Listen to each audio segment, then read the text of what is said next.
90% of all of the gains in the stock market this year have been thanks to just 10 stocks. Today, we'll explain why that's a little bit worrying and deeper dive into stocks, commodities, and cryptos into this earnings season. Yes, we've had the biggest banks in the world showing us that they're seeing deposit increases. JP Morgan did quite well, but it's regional banks this week that will be under the spotlight from bonds traders in particular, and we'll be following the latest up-to-date news around those.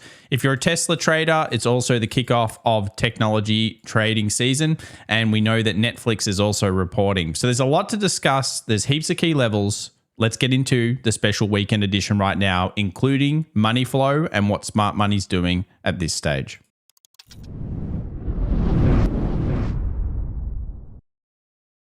Well, welcome back everyone to the Daily Show where we talk about markets around the world. If it's your first time here, welcome. We discuss news, macro, lead indicators, and the hottest charts. Consider subscribing and smash that like button if you find value in today's video.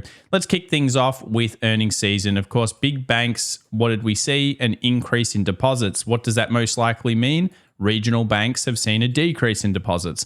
And this week, we get regional bank earnings. So I think the bonds market in particular will be all over looking for financial stress. And it could be the big discussion that comes through later on in the newspapers. And I would suggest that that's probably the thing that we're looking at the most this week. Along with all of that, we also have Tesla, some massive implied volatility coming into that event, and Netflix as well to kick off the technology sector. So we'll talk about that later in today's video. What about inflation? Well, it turns out inflation is starting to turn, and I don't think that's any surprise. I would say, though, that whenever we see inflation decline, there's usually some uptick that gets caused through that. Then it continues to decline. So I think the Fed will most likely pivot. That is, they'll have one more rate hike, which is now fully priced in, it looks like. We'll show you what we mean by that one. And then we will probably stand pat. Now, this is where the market will end up having a fight. We'll see it in the yields a little bit later on. Most people expect the Fed to instantly start cutting.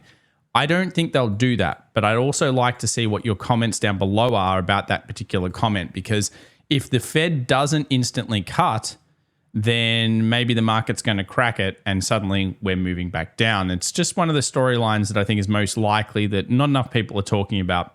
So the tech comeback is real. We've seen a huge increase in 2023 of large technology stocks doing well. The top 10 stocks in the S&P 500 accounted for 90% of the S&P rally year to date. That's not really excellent. In fact, that's kind of not as broad as you would like it to be. The remaining 490 stocks account for only 10% of the move. And you can see some of the biggest names here.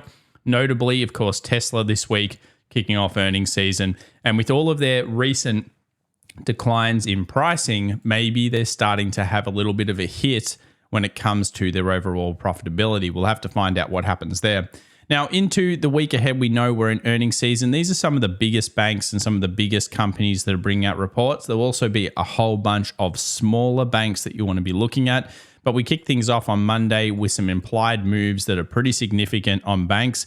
And then we've got big implied moves coming through here for both Tesla and Netflix.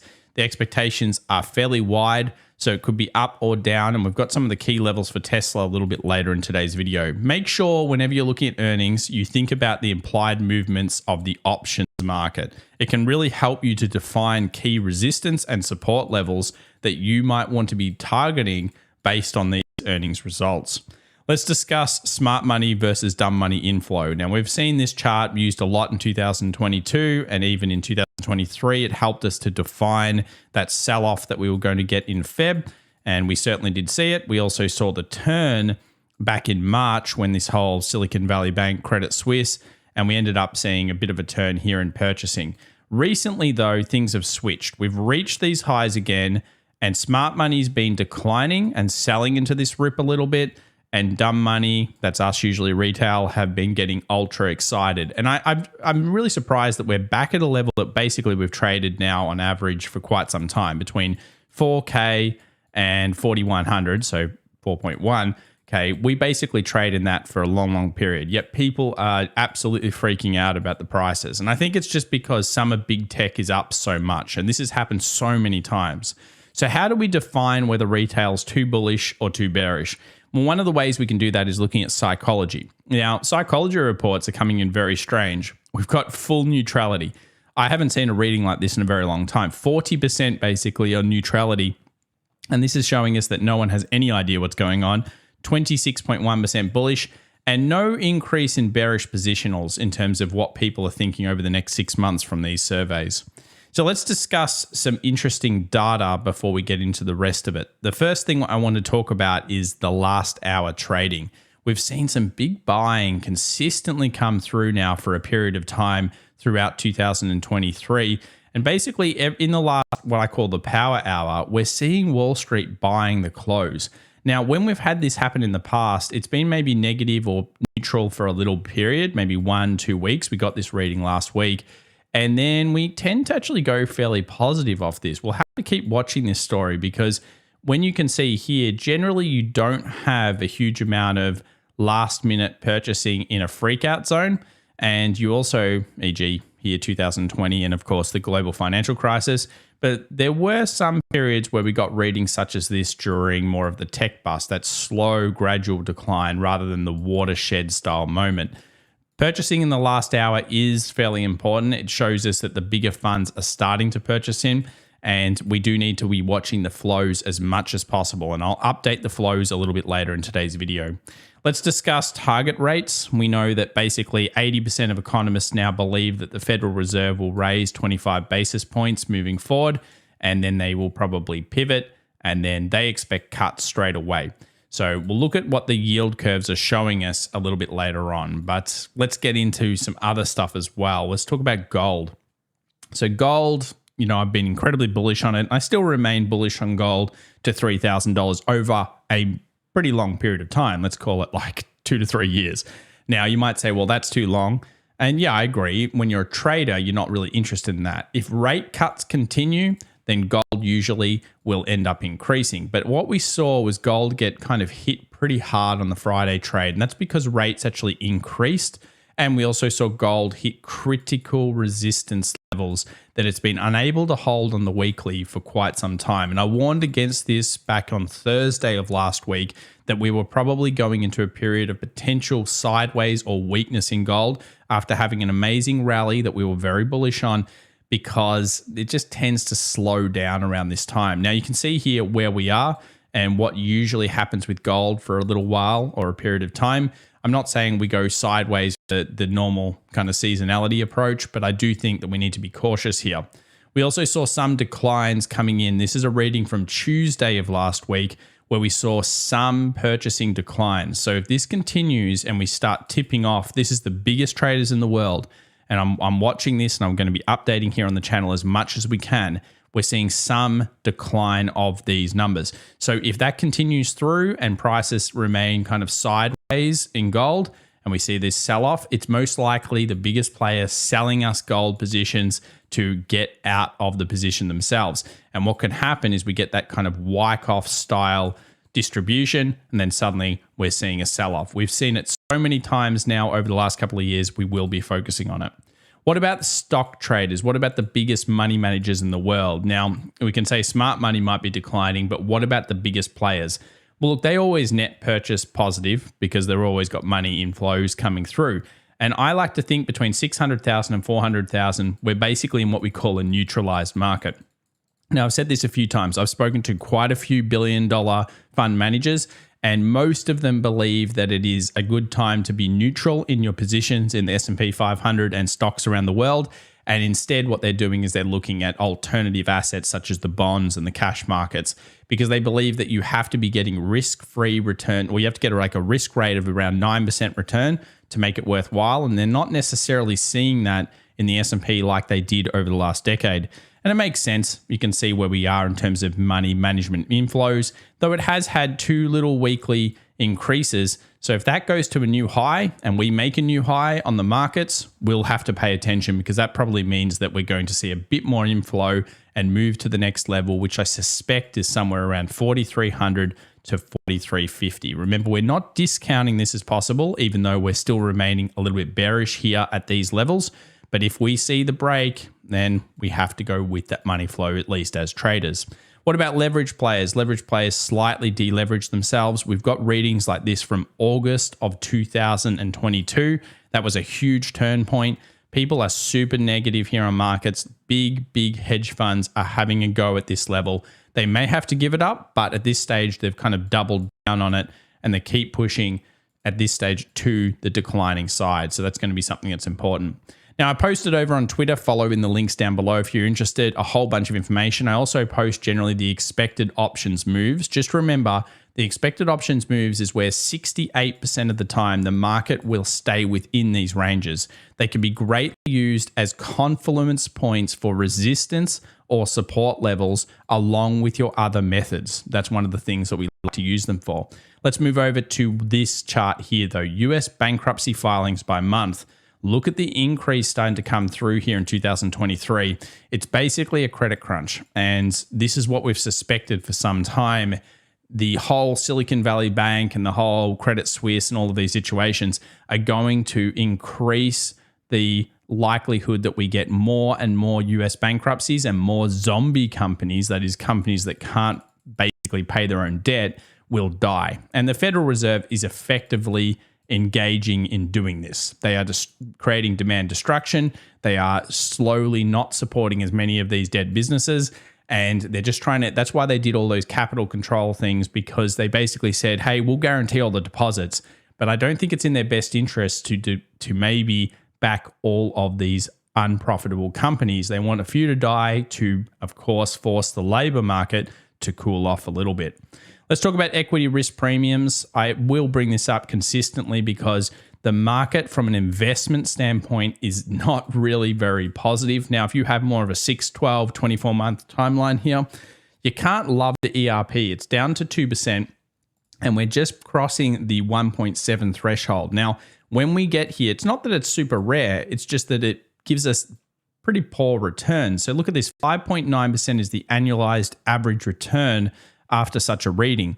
Now, if it was above 1.7, which it has been for a while, we tend to get really great readings. And you can see here at the periods of time where you've had amazing over 1.7 readings, and look at the returns you get in the markets. Never discount ERP, because ERP is a huge part of why bigger institutions and money managers end up getting into positions. At the moment, they're seeking those alternative assets, which makes perfect sense.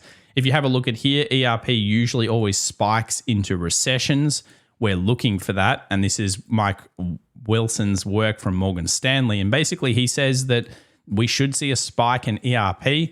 And once that happens, then of course equities will become great. I love stocks. I just don't see the upside like we did, years ago at this stage at these neutralized prices. We also do know the yield curve is still inverted. The longer we remain inverted, usually the longer the recession lasts. The Federal Reserve came out in March in the meeting minutes and literally said they expect 2 years to recovery. Well, 2 years to recovery, wouldn't that mean that the market's going to have pretty average returns over the next 2 years? Yeah, well, they're basically saying it. So we're about month 13 at this stage. So usually the longer the inversion lasts, the longer the upcoming most likely recession will last. Now, everyone's talking about recession, so it doesn't happen until inversion goes away. Remember, inversion must go away. That is, the US 2-year must basically switch what it's doing with the US 10-year at the moment. And once that occurs, then you can usually get it. So this kind of explains it on a chart. The curve steepening, the inversion gets worse. Then we get a credit tightening. Usually we invert, so the inversion goes away, and somewhere in between this area here. And what ends up happening is then we get that first Fed cut, and through that we lose the inversion. Then we go into usually some kind of recession, and then of course we come out the other side. Now that's of course assuming that we do go into a recession, which the Federal Reserve is now saying they expect a mild recession. I've not seen central banks say that before, so maybe it's worse than we think. However, it could also be that when everyone expects something, it doesn't happen. And the markets are often, correct. However, in this case, they're neutralized. Lagging Fed hike impacts, I believe, have been brought forward by tighter credit conditions. If you've been watching the channel before, you would know I say this all the time. Here are some stats on Fed pivots. It's pretty clear they break the market every time. Here are obviously the bank lending standards getting tighter, meaning it's harder for the zombie businesses to get their money. And that usually leads to, of course, bankruptcies, which we're starting to see come through. Here is retail sales looking pretty negative. We've seen that getting worse. That usually means a recession will be followed. ISM PMI, usually a recession will be followed. And of course, at the moment, if we're following this chart, we are trading effectively here, which means that we're going the no recession path at this stage. If we go recession path, we should be a little bit lower, and then the markets will just take a little while to recover off. If you remain optimistic though in markets, I think it's always a good way to be. Now, if you're a big long-term investor, is this the cheapest time to buy markets? I like to use forward 12-month PE ratios as part of the 7 kind of reasons I would buy stocks. And in this case, I don't think they are cheap, nor do I think they're expensive. I think they are fairly neutral. They are trading just above their mean or median levels. And I want you to keep this in mind if you're a first-time viewer or even a long-time viewer of this channel. When you're an investor, timing is everything. I think we all know that. It's also about looking at it and saying, well, I'm going to remain always generally optimistic on markets unless I see, and I'll say this always, debt in the property retail sector becoming toxic. I'll leave it at that, but let's just say that is the one read where I would not be optimistic. I would be super pessimistic and I would go and hide under a table for literally 18 months. And well, actually, I'd put a lot of puts on the market first. But you know what I'm saying? It's basically all about understanding when you're in a super horrible situation and when you're in a generally these are opportunity situations. Let's have a look at EPS growth. EPS growth has turned negative. We know that Q1's coming at the moment with earnings season, but we also know that Q2 is more likely to show up the problems due to the lag of the Fed's hiking plus the Credit Suisse Silicon Valley Bank situation. Let's move over to what did well over the last little bit of session. Now, I think there's one big factor here that I want to bring up. Have a look at XLF. That is the biggest financial stocks. Pretty good, 2.76%. Obviously, JP Morgan smashed it. Then we go down here to KRE, which is the regional banks. Totally different scenario. The stress will most likely all be in the small stocks or the small banks, a lot of bad lenders, and we'll probably actually see some bankruptcies happen there.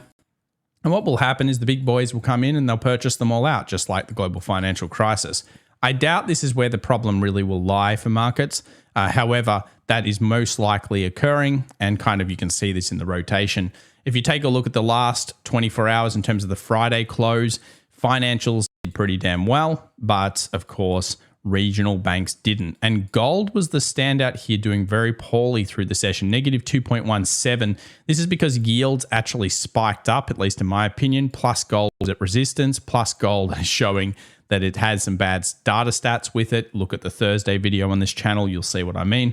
And realistically, I expect gold to maybe stay within a range-bound kind of area where it'll trap a lot of buyers in and all of those sorts of things. If it does end up getting a big weekly close, though, we'll, of course, be adaptable to that situation. Let's jump into the charts and we'll begin here with VIX and then we'll go through all the rest of them. The volatility index has lost its way, you would say, in 2023. Everybody's looking at zero DTE options and they believe this is broken. I think I tend to agree it's possible that this will become a useless indicator or partially useless in the future.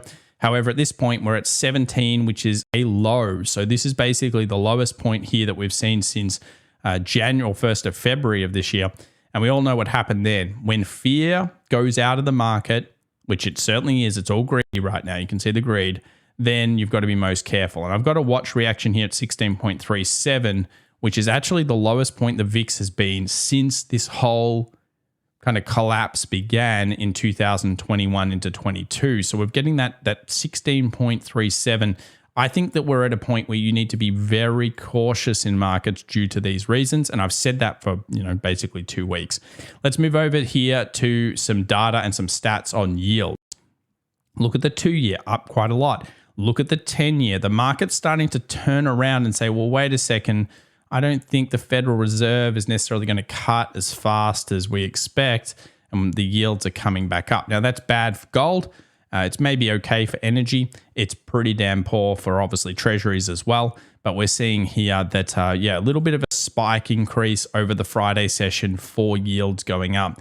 And now the expectation in December is 4.57. So the market's starting to price this in, theoretically, in the bonds. However, are we really seeing stocks react to this? If we keep seeing yields, let's say we see yields continuing to rise and the stock market starts still hovering around, I think that's an overall negative for the stocks. You don't really want to see yields remaining high for longer. It will need support, the economy, but the Federal Reserve must deal with inflation first. So it's going to take a little bit of time there. Copper looked like it was set for a big breakout to the upside and it rejected through the session, which is lucky because otherwise it would look quite good.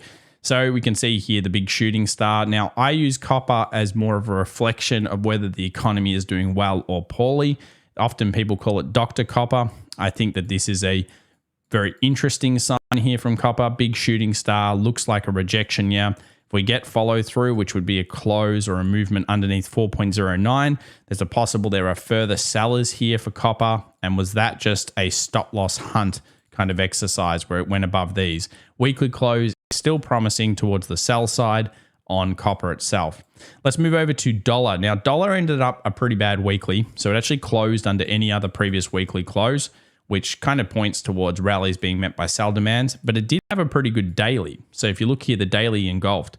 So fairly nice movement back up here for dollar.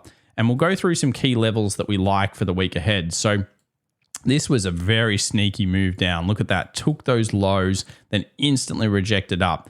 And it's actually moved up here. I would expect kind of dollar to maybe soften through the start of this week coming up and then probably find some rallies.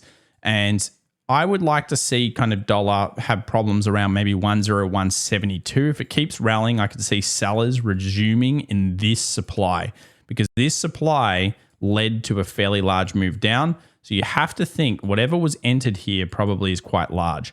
And therefore, there's probably some traders sitting around in there. I'd also consider putting some fibs on here as well to build some complements. And I think you'll find it sits on that 61.8, which it does. That's called eyeballing, but I knew it would be there. Of course, it makes sense.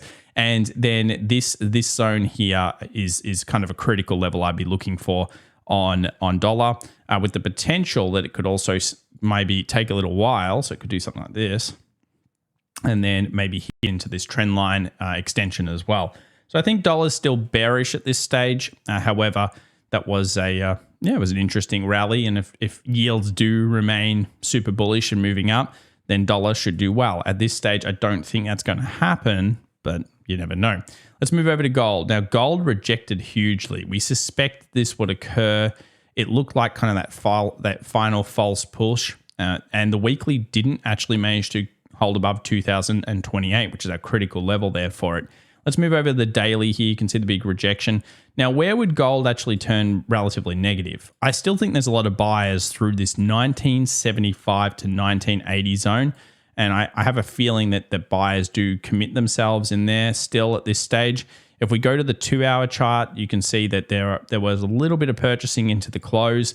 But where things I think go bad is if we get a higher low and then a higher high, which we have, and we end up going that lower low. So we basically breach through all of this. I think that then rallies should be met by sell demand. And what this could look like is it could go into some type of distribution where the market is basically moving kind of like a block like this.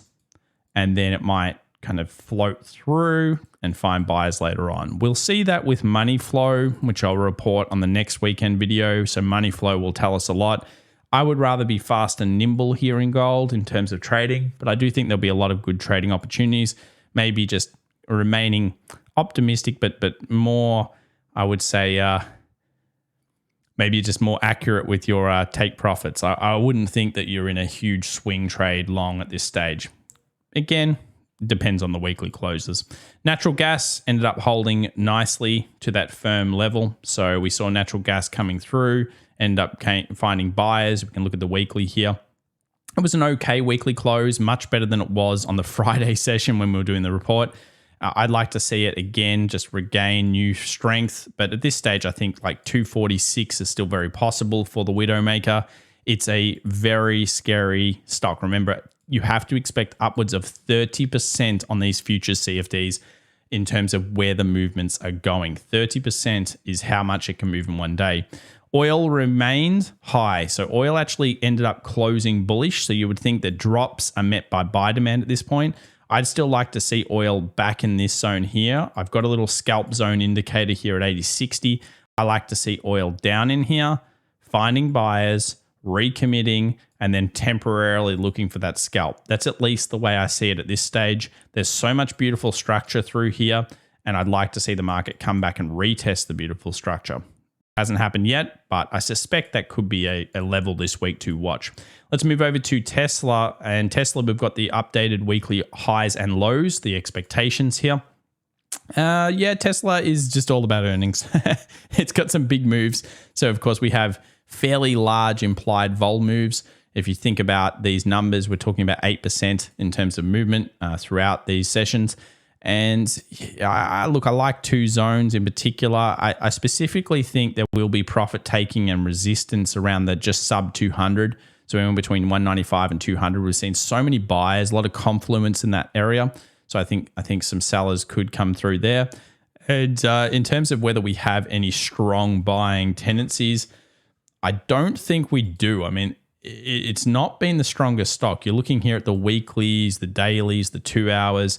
Nothing shows us that there's huge buyers yet.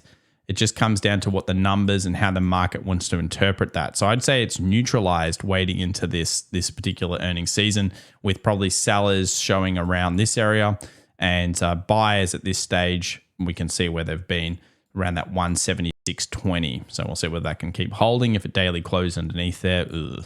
Let's look at the options. It's more of the same. 150 for the puts, 200 and 190 for the calls. This is a decent third week options expiration. So we're seeing the bigger options market come through. This is the week you actually look at options.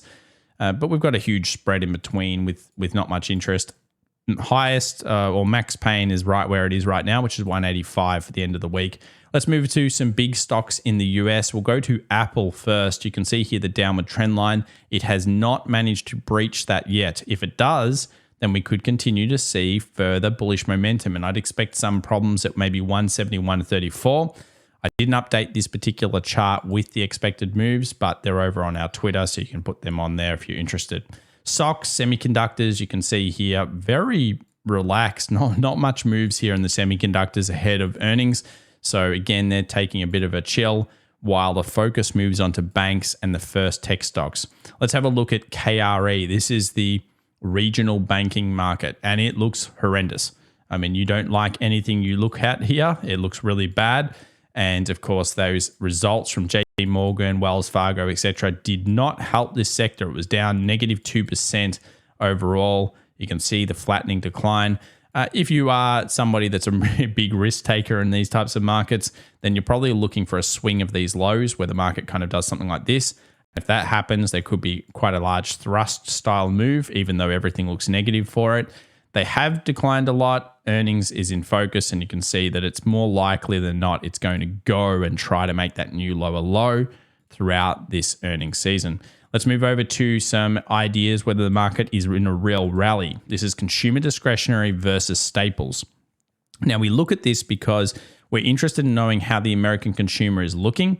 At this stage, it's slowly turning around. So the markets were pretty defensive throughout most of this 2023 kind of February period into the sell. And we're just starting to see the turn signs. If this goes weak and makes a new low though, then yeah, maybe there's further sell-off to continue.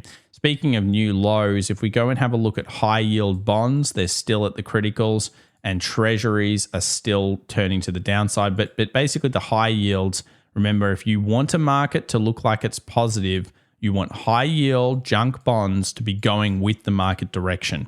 If we see more red days from high yields and then more green days from the stocks, we start asking a lot of questions. Over to the European markets, you can't really think that's negative. I mean, it's a big, strong weekly. Money seems to still be going into the European markets at this stage. Don't ask me why. They're just going through, and the technicals continue to show bullish breakouts. Could be some problems around just underneath 16,000 for the DAX. But yeah, it's a fairly large breakout. You have to just believe that the trend is still bullish. Australian market, be interesting to see how this opens. Pretty critical levels. We'll wait for the Monday close to make better decisions. But if we end up breaching through this zone of 7,400, then we probably are looking at pullbacks being met by buyer demand for now. I think the US will rule on this one as well. IWM, there's still a sickness here. 20% of the Russell 2000 is tech, small banks. So basically we have banks in this sector all over the place, and the markets are still looking a bit negative. Remember, the backbone of the US economy is small companies. So overall, if this is not doing well and it starts declining, it's only a matter of time till you see the biggest stocks starting to decline as well. We're watching IWM very hard in 2023. I think this is one of the top charts to be watching right now. Again, I've explored and given you the expected moves over on our Twitter. Follow at FX Evolution, links in the description down below. So yeah, we're looking for that 180 plus breakout. US 2000 futures, let's just quickly load those up so we can see them. And you'll notice again, just no closures to the high. Long leg doji, bit of buying after the close thanks to the earnings results.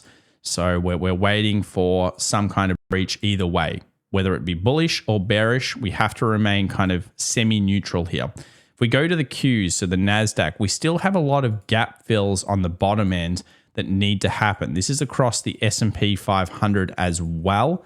So we're seeing this across so many pairs. And the only thing that we can think of at the moment is if we breach and close above this red line here, this watch reaction here, 321, then we're most likely moving in some type of flag kind of pattern.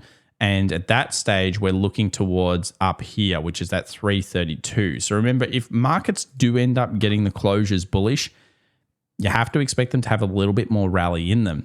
What about the US 100? Well, the futures market kind of looks very, very similar. In fact, it actually breached and went higher, taking out stop losses that were here and then sold off and then rallied into the close.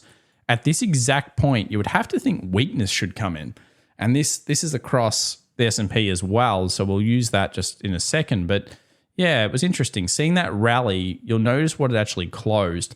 So we'll go over here to the SPX. And the SPX, you'll notice, has some interesting closures. Notice I had this technical gap. Look where the market ended up going to. It literally tapped that line. So that's gone now. We've filled all of the gaps except for the really old ones that are over here at 42.27 and 42.83. And we now have like 4 gaps on the downside. And we also have a 20 moving average that's now kind of behind price. So we haven't touched that for a little while. So there's a lot to say. Well, we've got a long leg doji that's indecision or equilibrium. We're still on the trend line. We've got regional banks, which probably can't look very good, you would think, based on JP Morgan. We've got Tesla kicking off earnings season, which has been reducing prices. Maybe that's going to hit the top line. And yeah, I mean, there's a lot to say. Well, maybe this is a bit of a turn zone. Let's go back to the US 500 and take a look. So I really like... Well, I actually really felt like this particular candle showed us bearish action. Then we got that pretty strong close. And if you look at the futures after hours, it actually went more bullish. But yeah, if we go down to a 15-minute chart, you'll see what I mean. So the 15-minute chart, we saw an initial rally, which ended up cleaning up that last gap fill. So the last gap fill ended up occurring. We had a nice range leading into this zone. And then we made the higher high and we made the lower low. So markets should come up to around this reaction. And then in here, we should see some bearish action. So I'd like to see bearish action through the Monday. Could we be wrong? Well, I'll be open to it. But I think statistically, this is the type of thing that you generally see.